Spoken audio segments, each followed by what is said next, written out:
La commune de la semaine. La commune de la semaine. La commune de la semaine fait étape du côté de Lemberg. Je suis en compagnie de Raymond Oliger. Bonjour Raymond. Bonjour. Raymond, vous avez été durant près de 4 décennies chauffeur routier et vous avez sillonné, j'ai envie de dire, l'Europe entière. Peut-être pas l'entière, mais bon, j'étais sur l'international. Mais je suis pas là pour vous parler de vos voyages professionnels, Ouais. mais plutôt de votre passion pas commune. Vous êtes tailleur de pierre amateur. Amateur, exactement, oui. Comment est-ce que c'est venu tout ça? La première pierre, c'était le coq de Lemberg qui a été changé en 2006. Et là, j'ai dit à ma femme qui était secrétaire de mairie, j'ai dit, attention, le coq là, vous l'avez mis où? Elle ne savait pas. Et elle me l'a ramené. J'ai dit, tu me ramènes ce coq parce que sinon, il va avoir des ailes. Alors, je me suis mis à tailler une tourette de verrier. Et j'ai scellé ce coq sur cette tourette avec la date 1947-2007. Oui, Lemberg, on est au pays du verre et du cristal, donc vous récupérez ces espèces de grosses meules de pierre chez les cristalleries locales. J'ai récupéré que les meules, hein, en grès, quoi. Hein. Comme ça, c'est facile à tailler, quoi. C'est pas trop dur. Et la deuxième, j'ai dit tiens, pourquoi pas. J'avais une roulette qu'un copain m'avait donnée pour faire une table. Et là, j'ai dit tiens, on pourrait mettre quelque chose dessus. Et c'est là que j'ai mis les armoiries de Lemberg. Et je dis tiens, ça va. Et j'ai continué comme ça. Et cette tourette, elle est maintenant devant la mairie de Lemberg. Les tailleurs de pierre, d'habitude, c'est quelque chose de très technique. En général, c'est un apprentissage qu'on fait jeune avec un maître d'apprentissage, un professionnel. Et vous l'avez appris de vous-même? De moi-même. Je n'ai jamais eu un contact avec un tailleur de pierre. Rien. Je fais ça de moi-même comme ça. C'est venu comme ça. Voilà. Votre femme m'a même dit tout à l'heure que vous aviez fabriqué vous-même vos outils. Ben oui, je prenais des outils tout à fait hétéroclites, hein, des tournevis, des ciseaux à bois, des burins, quoi. Et c'est comme ça que j'ai commencé à tailler, à poncer. Bon, j'avais quand même une meule pour découper un peu, quoi. Hein, voilà. Et c'est comme ça que je l'ai taillé, quoi.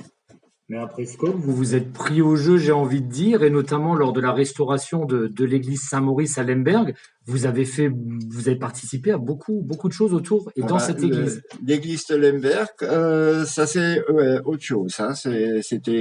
On a fait le tour de l'église carrément, hein, avec Wagner Robert, qui était président. Et on a commencé un jour comme ça nous est venu. Écoute, on commence à faire le tour de l'église. Alors, on a fait Saint-Maurice, qui est derrière. On a fait les croix. On a fait la grotte, la croix de mission. Voilà, on a fait le tour jusqu'à terminer par une belle place au-dessus de la grotte. C'était le terminus. Voilà. Et je me suis laissé dire que pour vous, c'était presque une prescription médicale de travailler avec vos mains. Oui, mais ça, c'était au départ, parce que j'ai eu des soucis avec mon dos. Et j'étais à Nancy, Strasbourg, enfin un peu partout. Et à Nancy, c'est là qu'on a fait de l'ergothérapie. Alors avec du bois, pousser une brouette pour reformer le dos, quoi. Mais bon, ça n'a pas tellement marché. Hein. Et là, en rentrant, j'ai dit bon je vais essayer de m'occuper un peu. Et j'ai récupéré du bois, des chutes de bois de Bertels qui était à Lemberg dans le temps. Et là, j'ai commencé à faire des têtes de lit, des petits chevets, voilà, des trucs en bois. Mais ça, c'était bien avant le truc, le tailleur de pierre. Donc du bois, vous êtes passé à la pierre. Voilà. Et assez vite, ça s'est su dans le village. Après, on va pas dire que tout le monde se connaît, mais beaucoup de monde se connaît dans un village comme Lemberg. Et je crois que du côté de la Haut-Furst, où Les habitants sont surnommés les écureuils, hein, gentiment. Exactement, Je crois que les écureuils. vous avez taillé pas mal d'écureuils du côté de la Haut-Fürst. J'ai taillé un écureuil pour un ami qui habite à la Haut-Fürst. J'ai taillé l'écureuil pour le football club. Et il y a un écureuil à Sarreguemines. Qui m'avait demandé un écureuil.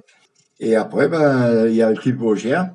Je fais le truc, ouais, du culbauchien, qui est accroché aussi devant, à la façade.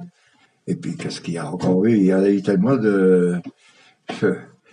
Ah, ben, mon ami Robert, qui est trompettiste, il a eu ce cadeau, hein, en remerciement de ce qu'il avait fait à la Croûte, les messes, on lui a fait un cadeau d'une pierre où il était dessus avec sa trompette.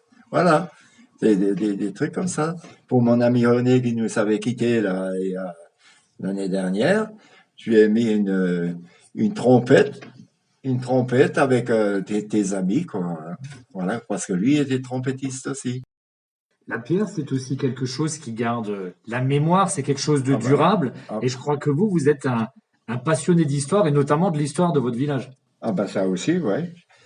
C'est comme j'ai dit, en été, je taille des pierres et en hiver, je fais de la généalogie et puis des recherches. Comme ça, je suis à l'abri et au chaud. Est-ce qu'il y a parfois des gens du village qui viennent vous dire ah ben moi je m'appelle Stenger, je m'appelle Neiter, est-ce que vous pouvez m'aider pour l'histoire de mes arrière-grands-parents, arrière-arrière-grands-parents? Non. Moi, ce que j'ai fait, quand je connaissais quelqu'un, des amis ou quelque chose, je me suis mis à faire sa généalogie, je lui ai offert sa généalogie, comme ça, tout le monde était content, quoi. D'accord, c'est un cadeau, vous offrez l'arbre Ouais, généalogique ouais, de bien quelqu'un. sûr. Ben, on m'a rien demandé, hein, alors je peux pas. Si on vous demande rien, c'est pas pour faire une facture. Hein.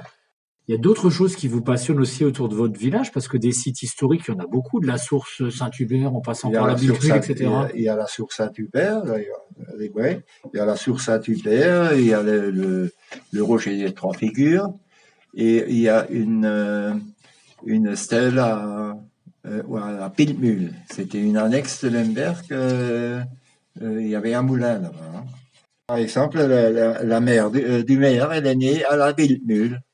La Piltmühl, c'est entre Mutterhus et Lemberg, dans la forêt. Hein.